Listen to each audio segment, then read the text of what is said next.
Welcome everyone. Excited to have you here for our 19th Python video where we dive into the world of shorthand if-else statements. Get ready for some concise and powerful coding technique. If-else statement आप सभी लोगों ने पढ़ी होगी. Previous video lectures में हमने cover भी करी थी वो. आज हम आपको एक ऐसा शॉर्टकट मेथड बताने वाले हैं कि जिससे आप एक्सप्रेशंस वेरी क्विकली लिख पाओगे. आपकी जो लाइफ है प्रोग्रामिंग वाइज बहुत इजी बनने वाली है इसके बाद. तो क्या है कि short and if else statement जो है वो हमारा काफ़ी टाइम बचाती है. अगर आप देखोगे अभी जो हम सिखाएंगे तो आप लोग बोले वाह व्हाट अ मैजिक. हाँ, तो वन लाइनर होती है ये. तो अभी देखो हम एक कोड के माध्यम से आपको समझाते हैं. जैसे कि मान लो मैंने लिखा ए एंड देन उसको साइन कर दिया मैंने 330.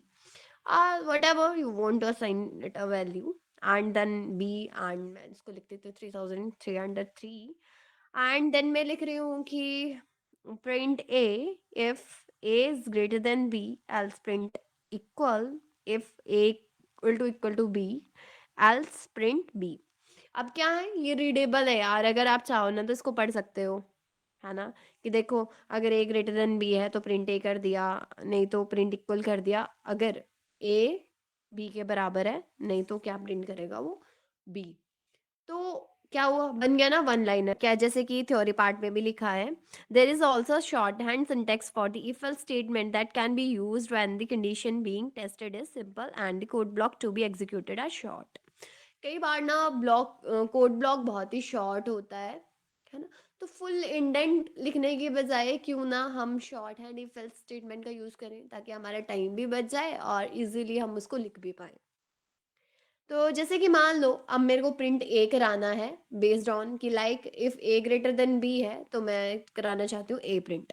तो मैं क्या करूँगी सिंपली देखो मैं यहाँ पे लिख रही हूँ print 9 if A greater than B और आगे मैं लिखूंगी else and then double quotes का यूज़ करूंगी.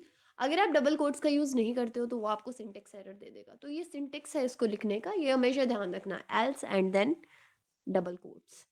तो अभी इसको रन करूँ ना कुछ नहीं होगा क्योंकि मैंने सिंपली एक एक्सप्रेशन लिख रखा है. ठीक है.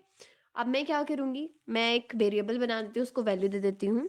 जैसे सी को मैं 9 कर देती हूँ मतलब लाइक असाइन कर देती हूँ उसको 9 and if A greater than B else 0. ठीक है. अगर ए ग्रेटर देन बी है तो सी को 9 दे दो, अगर नहीं है तो 0 दे दो, है ना.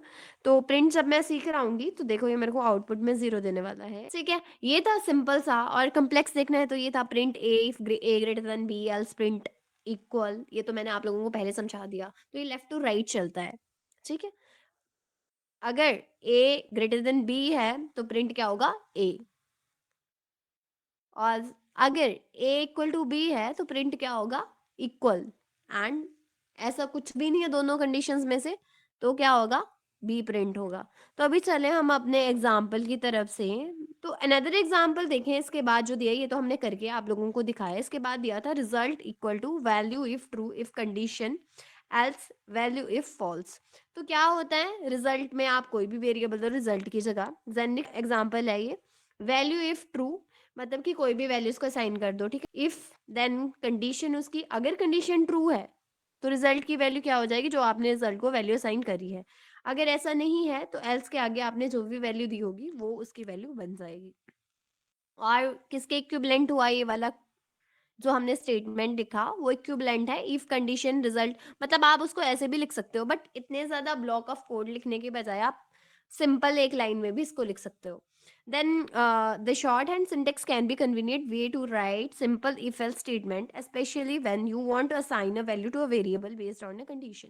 तो जब भी हमको वेरिएबल को वैल्यू असाइन करनी होती है किसी कंडीशन के बेस पे तो हम short hand if else statement का यूज करते हैं. However it's not suitable for more complex situations where you need to execute multiple statements or perform more complex logic.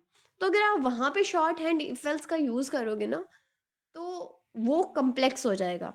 वो आपकी रीडेबिलिटी नहीं बढ़ाएगा. पाइथन क्या पाइथन में है क्या बेसिकली रीडेबिलिटी बढ़ाना. रीडेबिलिटी बढ़ाने वाली लैंग्वेज है ये. तो अगर आप ऐसा करोगे और आप ऐसा सोचोगे कि नहीं भाई अगर 10-12 ब्लॉक हैं मेरे पास इफ एल्स के तो मैं उनको वन लाइन में ही कर दूं तो वो कम्प्लेक्स बना देगा ना उसको. आप पढ़ ही नहीं पाओगे ढंग से. और अच्छा प्रोग्राम कौन होता है? जो ऐसा नहीं है कि मान लो मैंने आज आज एक प्रोग्राम देखा, तो मैं 10 साल बाद भी अगर उठ के उस प्रोग्राम को देखूँ ना, तो मुझे एकदम समझ आ जाए कि मैंने क्या लिखा है।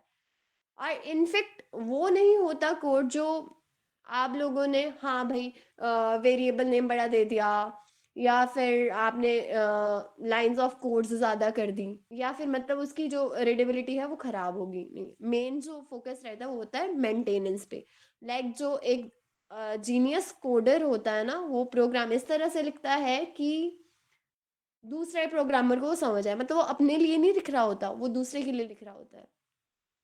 तो बस यही है, इसी को लेके चलना है कि लाइक जहाँ पे हम शॉर्ट हैंड यूज़ कर सकते हैं सिंपल में, वही हमें करना है, बाकी जगह नहीं करना है, क्योंकि रीडेबिलिटी हमारी खराब हो जाएगी। That's all about today's video. So guys, मिलते हैं नेक्स्ट एडवेंचर के साथ, तब तक के लिए बाय बाय।